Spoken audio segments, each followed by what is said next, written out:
Ladies and gentlemen, children of all ages, Law Murray on your TL, and I'm going to tell you now, this is the 2024 NBA Epitome Game Series, where I pick out one game from each team from the last regular season. I am putting a spotlight on the biggest weakness of the 14 teams that missed the playoffs, and the biggest strength of the 16 playoff teams from the regular season. This installment features the Minnesota Timberwolves. This team took a lot of grief for what they did to pair Rudy Gobert and Karl-Anthony Towns together 2 years ago, but Minnesota put it all together last season. Anthony Edwards emerged as an All-NBA talent.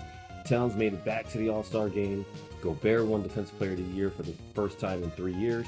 And Jaden McDaniels broke through as an all-league defender as well. The result was the best defense in the NBA and the best season the Timberwolves had in 20 years. For only the second postseason ever, the Timberwolves won a playoff series, sweeping the Phoenix Suns in the quarterfinals.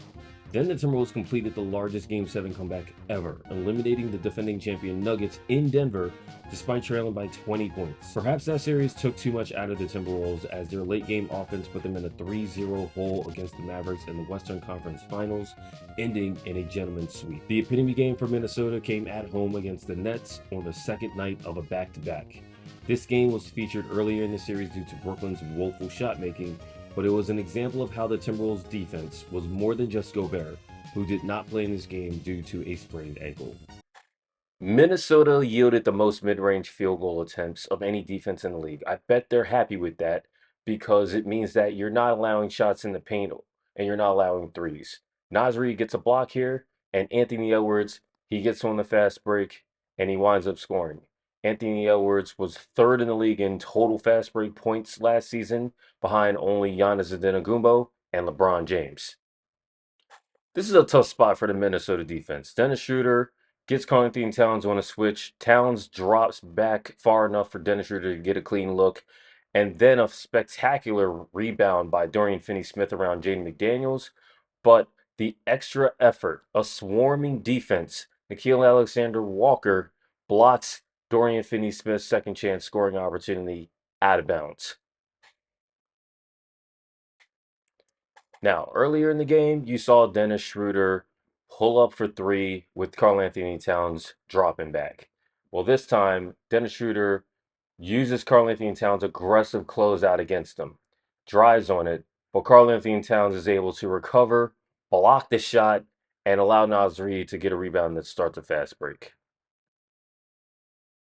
Even without Rudy Gobert, this is the Minnesota defense. Cam Thomas trying to beat Jaden McDaniels. Gets himself into the paint, but he can't score over that length. You're going to have to try again. Jaden McDaniels pressing up on Cam Thomas. This is a defense that does not allow three-pointers. And if you come to the paint, Minnesota's bringing the help. And that is another block for Karl-Anthony Towns. Don't worry about the foul. It got overturned.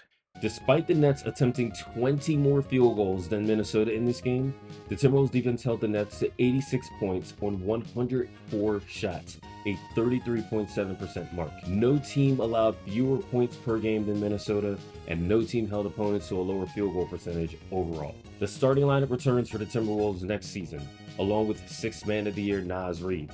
And the Timberwolves traded somebody's son to be drafted 7 years from now to select Rob Dillingham, giving the team a shifty backup guard for the second unit. Stay tuned for the next installment of the 2024 NBA Epitome Games series featuring the Dallas Mavericks.